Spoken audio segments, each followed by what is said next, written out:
Magandang umaga sa ating lahat.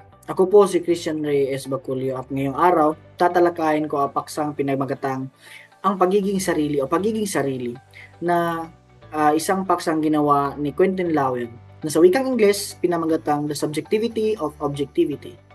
May iba't ibang pananaw ang mga tao sa mga bagay-bagay, ngunit hindi ito nangangahulugan na subjektivista ang isang taong nag-uusisa sa isang subjektibong paksa. Sa halip, ito ay isang pamamaraan sa pag-aaral sa mga kinakailangang kondisyon upang magkaroon o maunawaan ang isang objektibong paksa. Sa madaling sabi, ito ay isang salik ng mga bagay na kailangan upang magkaroon ng kabuuan ang objektibong paksa. Ngunit itong mga subjektibong paksa ay naglalantad sa mga tamang tanong na narapat pagtuunan ng pansin. Isang katanungan ang binigay ni Quentin Lauer sa wikang Ingles na what do we say of a thing because when we say that it is? This would be to ask the meaning of being, which is because it cannot be conceptualized, it is indefinable and has no meaning. Saan niya, ang tanong na ito ay naghahanap lamang ng kahulugan tungkol sa isang bagay. Ngunit kung tatanungin natin ang tamang tanong, kagaya na lamang ng what does a man do when he is? Kung titignan natin ang tanong at ang tao bilang isang bagay, ito ay hindi magbibigay ng malalim na kahulugan.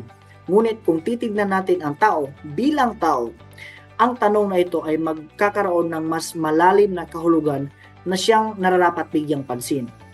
Dahilan ng pagka-objektibo at pagka-subjektibong transcendental. Dito pumapasok ang halaga ng ating sarili. Ano ba ang ginagawa ng tao sa pagiging tao? Ikaw, natanong mo na ba ang tanong na ito sa iyong sarili? Ano ba para sa iyo ang pagiging tao base sa mga ginagawa mo sa iyong buhay? Dahil dito, dinadala tayo ng mga tanong na ito sa looban ng ating kanya-kanyang sarili na siyang isang integral at sentrong basihan ng pag-iral ng pagkabuhay sa mundo. Dagdag pa ni Lauer na without man, there's only the chaos of brute fact. Man is, so to speak, at the point at which subjectivity is introduced into the mass of brute fact. And it's through this assertion that there's a world, a realm of sense, and sense is the contribution of subjectivity. Tignan natin ang magandang asal at mga birtud. Halimbawa, aryete o kagalingan bilang isang halimbawa. Ika nga. Kung walang tao, walang kahulugan ang mga bagay na ito.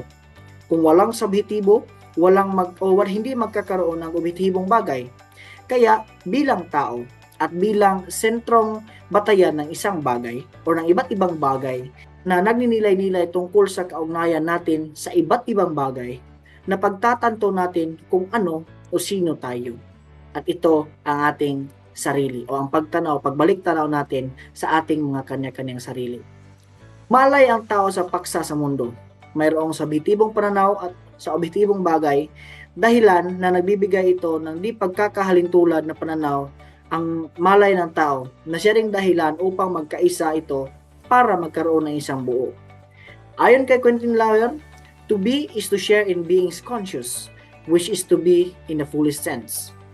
Ibig sabihin, bunga ang subjektibong pananaw ng pagkamulat natin na umiiral tayo. Mapapatunayan natin ang objektibong pananaw na ang lahat ng tao ay umiiral at ang subjektibong pananaw dito ay ang katotohanan na kahit tayo ay umiiral at parehong tao, meron tayong iba't ibang pananaw sa ating sarili. Yun lamang po, sana ay meron kayong natutunan. Magandang araw sa ating lahat.